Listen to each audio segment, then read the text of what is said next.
Thank you, very tall President Neal.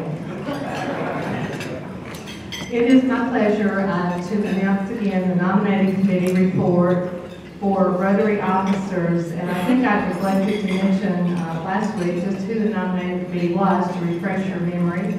In addition to myself, Tom Ed Wilson, Grady Williams, Spencer McCauley, and Hal North worked very hard to bring this outstanding slate to you.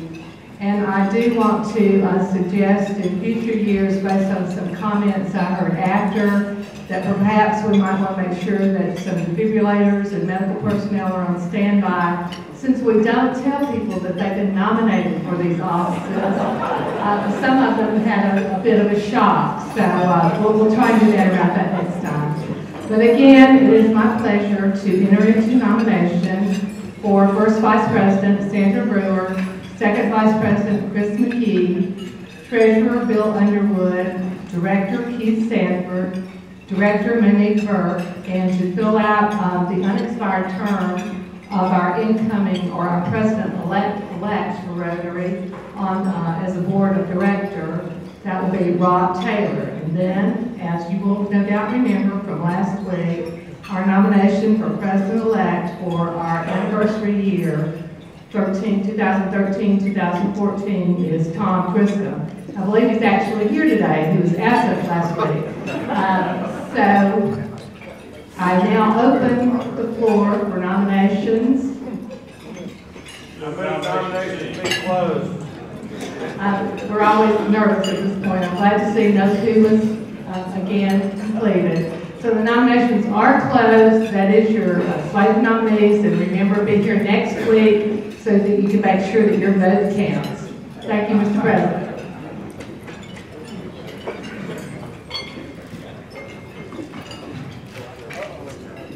Thank you for the work of your committee and your help. On a more somber note now, I'd like to call on Lee Anderson for a resolution.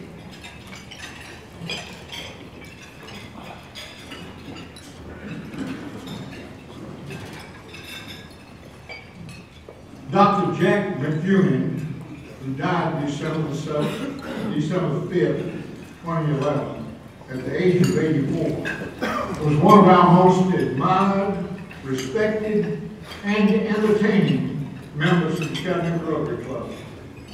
Jack became a member of Rotary in 1984 and was elected to serve as our club president in 1990-91. He often was called upon to speak in our club because he was always inspirational, entertaining, and thoughtful. As president of Rotary, Jack displayed his lively good humor, his intellect, his energy. We always thoroughly enjoyed his presiding and his many good Rotary speeches. Jack was widely known in Chattanooga for his service as the pastor of the important downtown First Baptist Church from 1973 to 1990. In addition to his Christian ministry, Jack was called upon to be a professor of psychology and to serve as administrative positions at Chattanooga State University. Jack was born in Charleston, South Carolina. He earned educational degrees at Baptist Bible College, the University of Chattanooga, Southwestern Baptist Theological Seminary, and the University of Tennessee at Knoxville. He was also active in community service. He was the very successful chairman of our United Way campaign in 1994. He also served as the local United Way board chairman in 1998 and 1999. Jack is survived by his wife of 62 years, June, and by their children and grandchildren. Jack was an outstanding citizen of our community whose colorful personality made contributions in many ways to a wide range of friends and admirers throughout our Chattanooga area. We at Chattanooga and the Rotary Club honor his memory and move to honor him with this resolution in appreciation for his extensive good service. I move the adoption of the resolution, Mr. President. Let us stand in memory of Jack.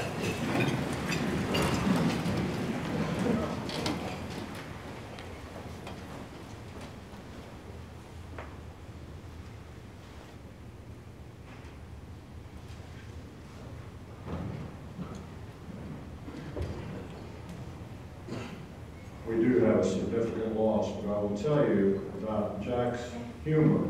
First time I had the privilege of speaking on the same dais with him at an event, he said, Neil, you've got to keep one thing in mind. The more serious your speech, the more levity it has to start with. Please be seated. Now, let me ask two people to stand. Publicly ask the club to thank you. Tom, would you please stand? Joe? These guys have put a lot of work into what you're about to see, and I'd like to thank them.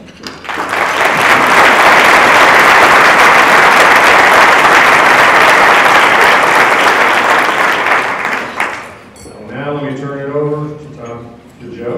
I've got you down. See, even the script doesn't work. Joe, I'll turn it over to you. Thank you, Neil. Panelists, if you would, come take your place at the table. For those of you that were not with us 2 weeks ago, let me just give you a quick take on what we're all about today. We're revisiting our heritage as downtown Chattanooga Rotary. In that many years ago, and when I say many years, that's older than I am, that's how long it goes back. Chattanooga Rotary was a place where major issues that the Chattanooga area was confronting, they were brought here to be aired out, brought here to be discussed. President Neal, when he found that out, kind of aimed us in that direction. The result being he asked Tom and for me to coordinate, put this together, and it's been a real pleasure to do that. We've got great panelists. Tom will introduce them, and our own Tom Griscom is our moderator. Tom, please. I really do need to slow it down.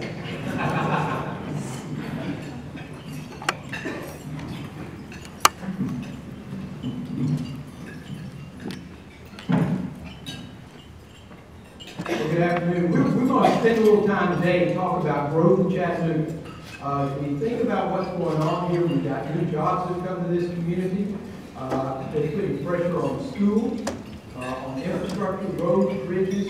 And a lot of people trying to figure out, can we manage all this, and can we do it in a way that doesn't change the quality of life that makes up Chattanooga. That's what we're going to talk about this afternoon with the panelists that are here.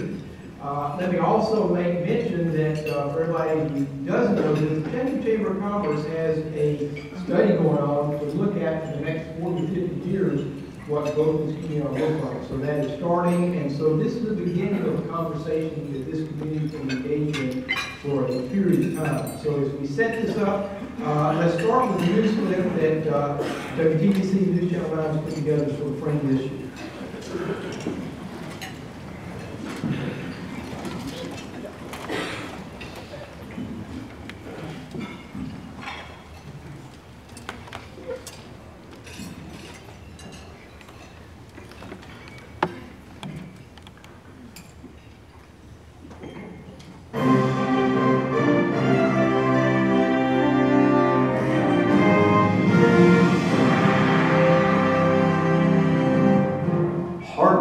Determination and risk-taking has paid off for Chattanooga, earning the attention and respect from leaders around the world. International businesses have invested billions of dollars in recent years, creating jobs and opportunities to shape our community into a world-class city. Now that we've made it to the international scene, where do we go from here? We really never have arrived because cities and regions are never finished. And we've seen such a pace of change just in our lifetime. Things change faster than they used to. Ann Coulter, an active voice in the leadership that's shaping our city, is part of a team tasked with creating a 40-year plan.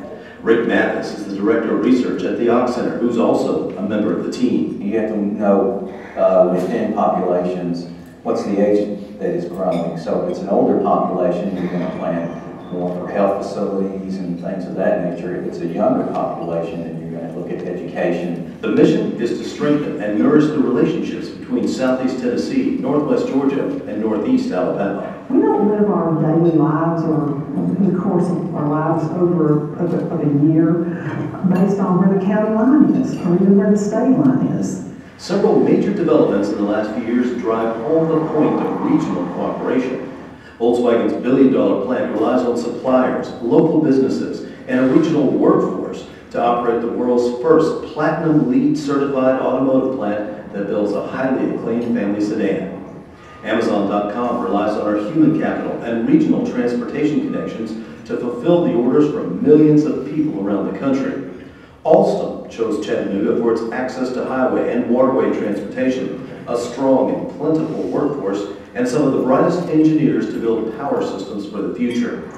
Putting thousands of people to work certainly enhances our standard of living, but with such growth comes challenges, big challenges. There are more cars on our roads now than ever before. More waste is produced that has to be properly managed. And there's more demand for public services a growing urban region needs.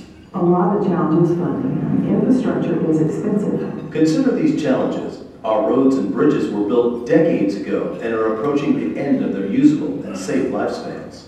If you've got growth in an area and the roads aren't good, and you get a major industry in there, and you haven't really planned for the transportation into that area, then you're going to have to go back and do that after the fact, and that's always more expensive.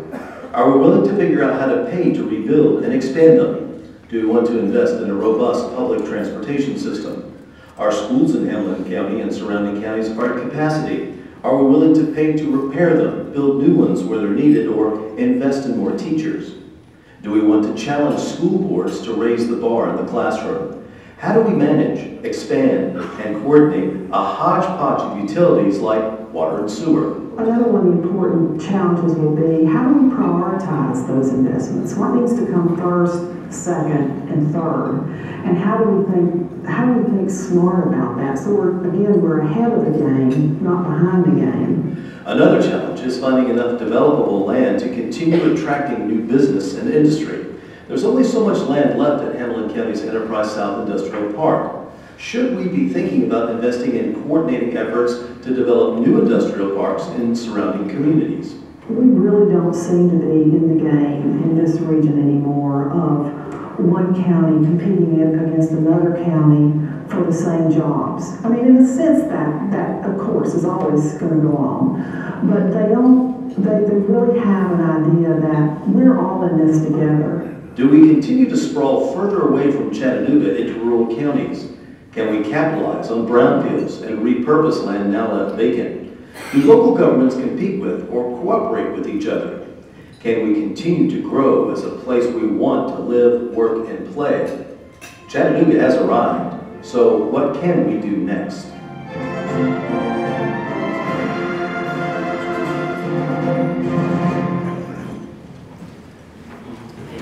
As we get started, let me also mention that, in fact, really cool and saying that we're media. They are recording this and put it on their website, which you can find at 95.3wplz.com. So thank you all for doing that as well. We've taken the questions that the last couple of weeks that many of you all submitted, so we're going to hear some of them as they come back. I took a little liberty, maybe reword them here or there, but I do want to thank those who put them in. Let me start now and introduce our panelists. From my left, going down the road, David Eichenthal. David is now the Senior Management Consulting Director for EFM Strategic Consulting Group, and he's the former Director of the AUX Center here in Chattanooga. John Bridges is Executive Director of the Regional Planning Agency and Assistant with the Chamber's Regional Growth Plan Initiative. Phil Oldham, who's the Provost of UTC. Phil has also been involved in helping bridge between the border regions and the University of Tennessee, a lot of affiliations so students can transfer back and forth. Beth Jones is Executive Director of the Clinton County Southeast Tennessee Development District. And finally, we have Jack Studer, who is with a partner in the Lamppost Group, involved in startups and very much involved in the creation of Chattanooga's Renaissance Fund. So thank you all for being here. We've talked before, we're going to offer out questions as we start. Anybody wants to jump in, please do that as we move down the line. But the first one I want to start with, John, I'm going to go to you, if I may. In Chattanooga, Hamilton County, we're a border community. We benefit from sales tax that comes from people who come into this community from North Georgia, North Alabama, and some of the surrounding counties here in southeast Tennessee. But taxpayers in this community are subsidizing the cost of roads, repairs, park usage, police protection, services like that. How do you support the infrastructure and other needs that are going to be coming when you think about the urban growth that this community is facing in years ahead? First, I think you got to think about what are those facilities that there's a regional interest, and there are organizations set up to look at how you finance regional assets. There's things called a metropolitan planning organization is where we coordinate and think about our regional transportation infrastructure, and those are federally funded programs, 80% federal funding, 20% local match. I think as part of this process, I think it's important that we identify what are those assets that we have a shared regional interest in. And then you figure out, of course, the million-dollar question, how do you pay for that? You see some examples of that taking place already in Georgia. They have the SLOST option, which is a special local sales tax option that allows regions to think collectively about their transportation resources and have an option for an additional sales tax element to help pay for that. But clearly, I think this regional planning process will hopefully bring to light more ideas like that. What are those regional assets that are important to our region, and what are some different mechanisms that we can all just pick together as funding? So let me sort of take that one and David, I'm just sort of focusing with you. How do you balance between the rights of property owners and the zoning that comes from managing growth? How do you do that? I mean, as a property owner, I've always felt that zoning protects my rights as a property owner because it helps define the community that I'm going to live in. I think that sometimes what happens when we talk about growth issues or land use issues in general is we get into these interesting debates that are not really very real between, well, you know, how do we protect the environment, how do we protect quality of life versus how do we encourage growth. I think there's an ability actually to do both. I had told Tom in our pregame that I wanted to really stake out the territory here and say that if we're talking about smart growth, the one thing I want to have everybody come away with is I'm against dumb growth, right? You know, so dumb growth would have no planning, no zoning, no anything, and you know, we would sort of leave the future of the community to whatever particular market forces might drive it on a daily or weekly or monthly or yearly basis. So I think that what we're talking about here isn't, you know, necessarily imposing one standard of zoning for a multi-county community. What we're talking about is the need to plan for the future because that's probably the best way to make sure that the future assures the type of quality jobs and quality of life that I think everybody agrees we want. So Beth, as you look at this from a 10-county perspective, what David just talked about, how do you go outside of Hamilton County and convince all the, you know, what I call the bedroom around us that yeah, you ought to be part of this, and that, you know, this isn't Chattanooga encroaching into your area, but it's a chance to come in. How do you sell that? First and foremost, Tom, I would recommend that we start talking about the greater Chattanooga region, not just about Chattanooga. As much as you all talk about the impacts to the roads and the infrastructure for people coming in, I would submit to you that most of the businesses and industry throughout Chattanooga proper are depending and relying on that workforce that chooses to live in those other jurisdictions. In addition to that, as the region is engaged in this, you know, we have a saying around our organization. The reality is the only one that recognizes those geographic jurisdictions are the political structures, and those are a reality. We talk about the fact that air and water and dollars don't recognize those lines. And I believe the rest of the region is on board because, as David said, this is not one size fits all. Competitive regions provide lots of choices for individual people. That includes everything from being able to live on a rural farm to let them into the urban core. And there very much is an interdependence that goes on in competitive regions. And lastly, we always hear about business, talking about the cost of business, and only being able to locate in regions where the cost of business is reasonable. Well, competitive regions are also regions that afford the residents to be able to have a quality of life that they can afford. And like David, dumb growth is capital decisions that are made without any thought process about what it's going to cost to operate and maintain those in the future. And so I think it's for that reason that the rest of the region is involved. We've got to learn how to do more with less. It makes absolutely no sense for every small jurisdiction to try to build a wastewater treatment system or a water treatment plant or some of these unbelievable facilities with small bases of support. You know, I was told a long time ago, the more people that you have to carry the cost of something, the less impact it's going to have on you. And I think we're beginning to figure that out. So if you will look, we're in a global economy. It's going to be about competitive regions, not individual cities, not individual counties, and not even individual states. It's going to be about competitive regions. So Phil, let me pick up a point that Beth talked about when you talk about workforce. You got the Hamilton County School Superintendent right out here trying to figure out how do you change curriculums or have an appropriate curriculum so you can provide that workforce. How do you get people understanding you probably need a college education now?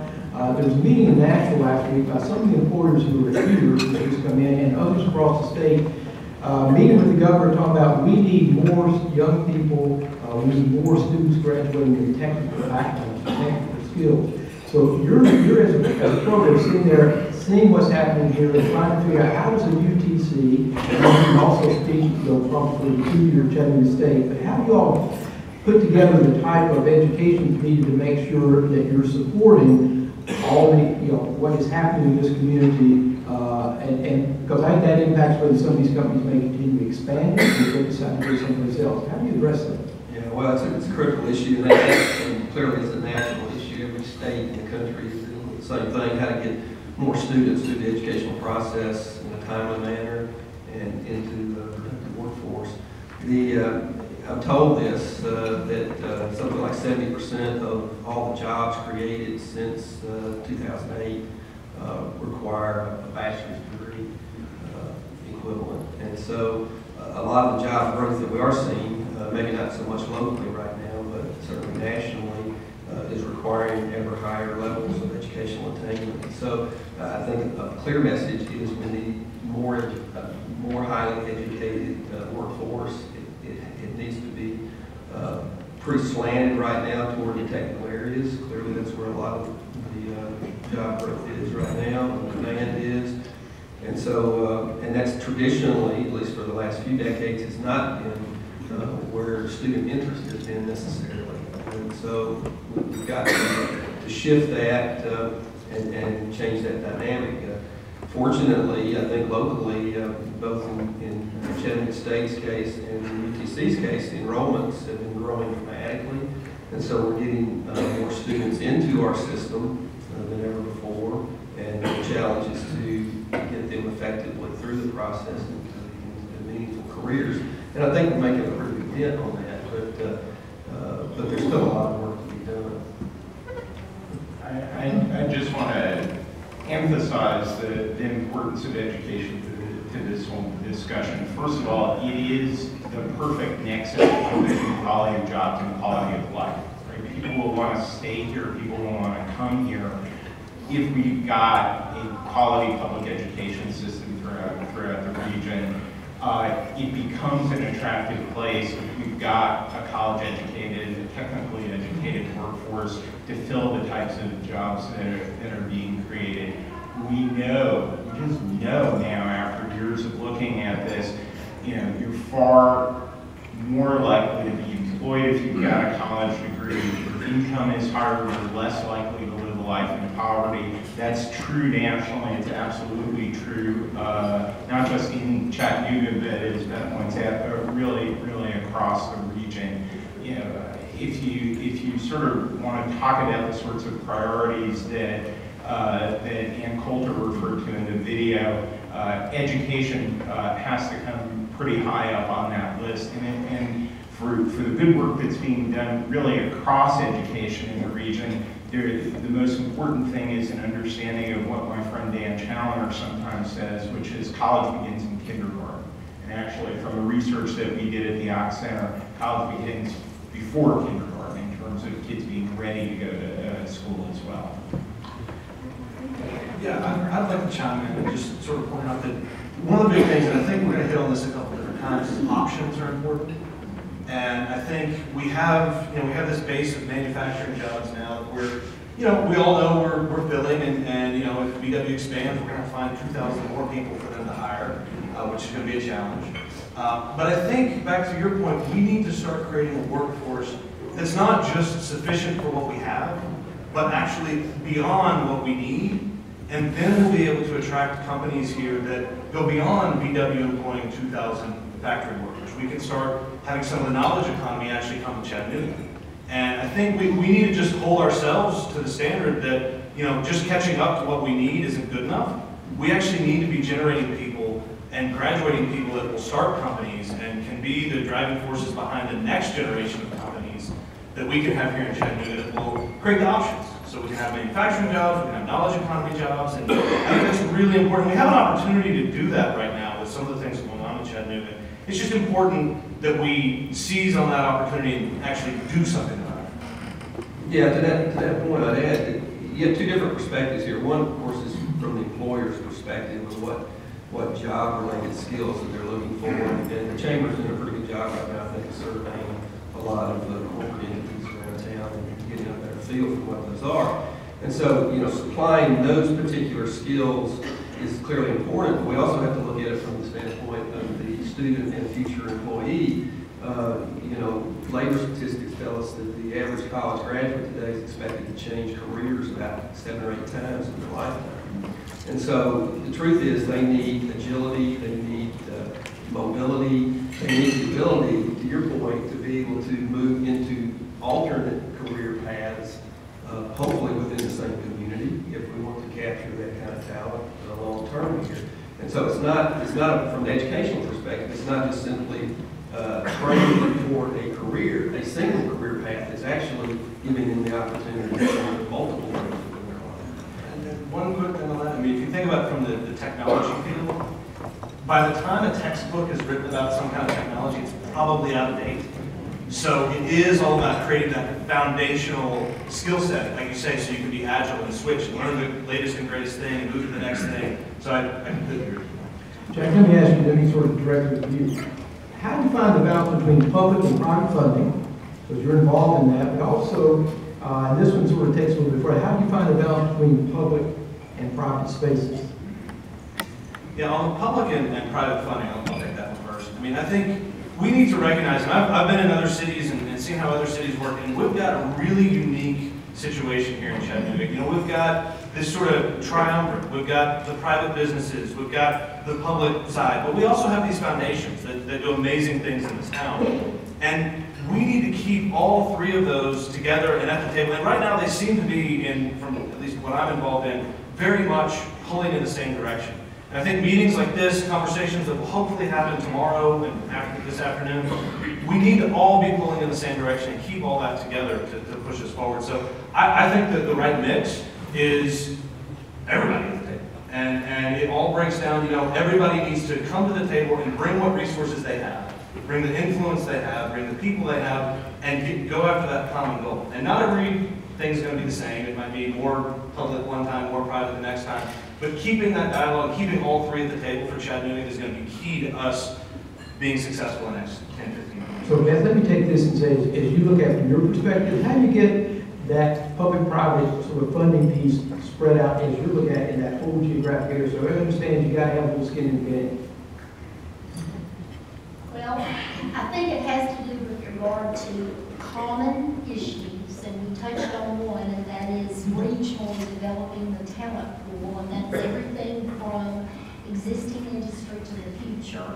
And to their point relative to innovation and entrepreneurs, I think you'll find out that those employees that have entrepreneurial training make some of the most productive, best employees. So, I mean, these are skill sets that you're talking about with agility. So I think there's common interest there. I think there's also common interest relative to, we all need tax bases. We all want to provide jobs and opportunities for our citizens. And I think thirdly, it's looking about how you work with each other to leverage what limited resources that you have in an effort to provide services to the people that put you in office. And that's a common goal. It is about being able to do things more cost effectively.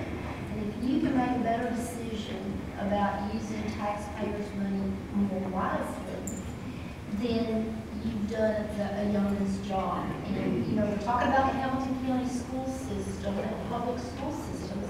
There are public school systems throughout the region. You know, we need to be talking with each other about what's working, what are the best practices, and I know we're starting to do that so that we can work together to raise and develop the talent.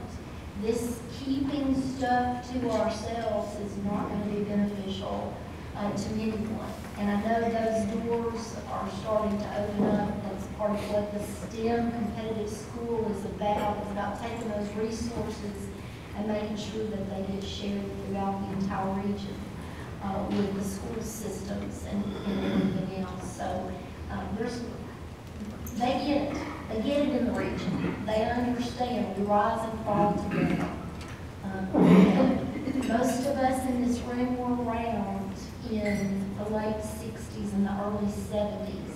You know, look outside today, it's absolutely beautiful. And when you look around, you're looking at the rest of the region, at these mountaintops and this clean air. And I was here. We came here from North Carolina when I was 19 months old.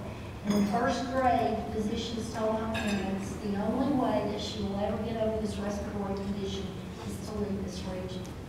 We cannot take for granted these resources, this natural beauty, and this clean air. And it needs to be more voices like this one to my left, because this is about their future and the future of their children. John, let me ask you real quick. You know, a lot of people say we're trying to run out of property to bring in the next big deal. And so therefore, it's all going to stop once more. And I like that, having lived here during those times and you saw industry lead. How do you answer that question? Somebody says, well, isn't it all tied in when you got big parcels of land? I think we got to think outside the box. And I think it starts with the executive to the left. The creative economy, I think there's a variety of different types of jobs. I mean, clearly, you do have the manufacturers that have big footprints. And you do have partners in the region that are already looking at industrial site expansions. To our north, Cleveland has got an industrial site. They've identified about 300 acres, if I'm not mistaken. We've got one also in Litchfield County. But those also consume a lot of land. And that's all we do. You know, you begin to affect those natural resources. So I think that's part of the strategy, but I think also we've got to look at, we've got a lot of space that we can fill up in our cities. We've got a lot of office buildings and downtown buildings that are great places. If you've been to Main Street, I think that's already a little incubator for the creative economy. So we need to think about the next generation of jobs. And so it's any smart if we compete, we know that those are the jobs that are going to be the high paying wages. Thank you. I think it's important to realize that, you know, we have a lot going for us here in Chattanooga. I mean, one thing that I anecdotally say, you know, I was out in San Francisco a couple weeks ago, $100,000 job in San Francisco, you're living on someone's couch. I mean, you've got roommates, you're living on somebody's couch. A $60,000 job in Chattanooga, you've got a house, a yard, you can raise, I mean, you know, I'm talking young computer programmer type people. And that's a huge selling point. I mean, no one wants to graduate, well, some people want to graduate college and still live on the couch, but eventually people want to go on. And you can actually do that here. And, with some of the stuff we have here with the EPB fiber optics and the connected economy that we're building here in this country now, you can come here and we can actually start companies here for half the price, literally half the price of somewhere else. And that's a huge advantage that frankly, we're trying to take advantage of and other people should try and take advantage of. David, let me ask you a quick question. Let me get David. Can I get him real quick? Don't worry. Now, I want to put at least in this discussion, how does downtown Chattanooga continuing to look at and focus on downtown, how does that play into what we're talking about here?